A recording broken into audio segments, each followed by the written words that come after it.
Unscripted.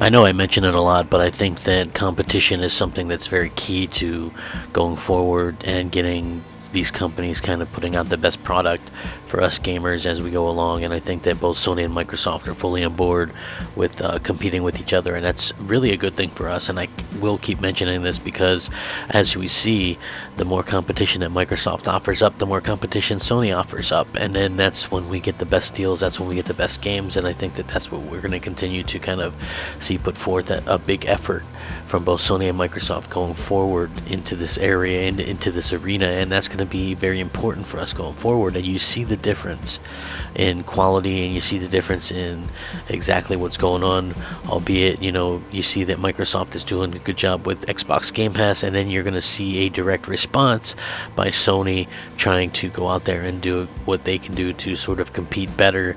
And, will they ever have something exactly like Game Pass? I don't really know. I mean, PS Now is pretty close, but I think that PlayStation Now has its own issues, mostly from the fact that PS Now was originally looked at as a streaming only service, and then when they found out that people weren't really into streaming, it sort of switched around, and then it was also a download service. And even though it is a little bit more popular now, clearly there's still some confusion there and things like that. People really, I think at the end of the day, Sony needs to go out and do a little bit better job of advertising it, maybe relaunch it, rebrand it as something. If they really want to be competitive now, they do say that they have something in particular to sort of combat what Microsoft is doing, but is that going to work long term, and what is the long term plans for their own exclusive and things like that? I think that is going to be a key selling point going forward. But a lot of people think they have to do something, they have to do this, they have to do that. I'm not really sure they do. I mean, it's like, listen, look at Nintendo. Does anybody really out there think Nintendo is going to offer some kind of subscription service to get their games day and date, especially when they're selling 20, 30, 40 million copies? I mean, I just don't see that happening. It wouldn't make nearly as much sense. Just because Microsoft does something doesn't necessarily mean that everybody has to do something. So, hopefully that's something that we continue to see some kind of growth at that point. But I did want to get into this because Sony does have some kind of answer anyway for some of what Microsoft has been doing. Is it going to be enough to help them going forward? We'll see. But let's get started. What's up, everybody? Crapgamer here with Crapgamer Reviews, back with another video. Thank you so much for checking it out. I really do appreciate it. Please like, share, subscribe. I would appreciate that as well. It helps out the channel, and it means a lot to me personally. If you guys are looking for a way to help out a little crappy channel like mine, best way to do it, to like. You can also share it out. Tell your friends, family, and everybody, even little grandma. She probably wants to subscribe as well. Why not? I'm awesome, and I do appreciate it. Shout out to all the old subscribers, new subscribers, and everybody in between. You guys have been amazing, and I really do appreciate all the support and things like that, and continue to say thank you for helping out the channel and things like that in the way that you have. And as I kind of rebuild things and I take your guys's notes and things like that seriously, so keep that in mind as well as we go forward. So we know the Game Pass is doing really well right now. We know the Game Pass is adding stuff like MLB The Show 21 day and date, Outriders day and date. They're doing a lot of things right, and they're doing a lot of things to kind of attract people and maybe to make up some of the lack of AAA exclusives that they haven't been releasing lately. So we'll have to see if that continues to be the case. But as it looks right now, Sony is doing some things, and one of the things that they're doing is it looks like they're releasing some quote-unquote newer games into PlayStation Now. These were just announced as well. They revealed 3 new games coming to PlayStation Now this month are Marvel's Avengers, Borderlands 3, and The Long Dark. Marvel's Avengers will stay on PS Now until Monday, July 5th. Borderlands 3 will stay on the subscription service for a while longer, leaving on Wednesday, September 29th. And The Long Dark, on the other hand, does not have a date for when it'll leave PS Now yet. There's also a free 7-day trial, once again being able to start on Wednesday, April 7th in the following countries. Of course, Austria, Belgium, Denmark, Finland, France, Germany, Ireland, Italy, Japan, Luxembourg, Norway, Portugal, Spain, Sweden, Switzerland, the Netherlands, UK, and the US. Once the trial is over, you have to pick up one of the plans annually, $59.99, quarterly, $24.99, monthly, $9.99 to keep using PS Now. Also, there is a free 1-month trial, or a $1 1-month trial, which I think they've kind of copied pretty much from Microsoft. And I think that's another thing that they would have to do to build up subscribers. Like, and in the long term, I think it might be hard to sort of match what Microsoft is doing if they indeed have no plans to release their big AAAs day and date, which I don't think they have those plans to. I mean, they've already said it, those games are big $100+ million productions.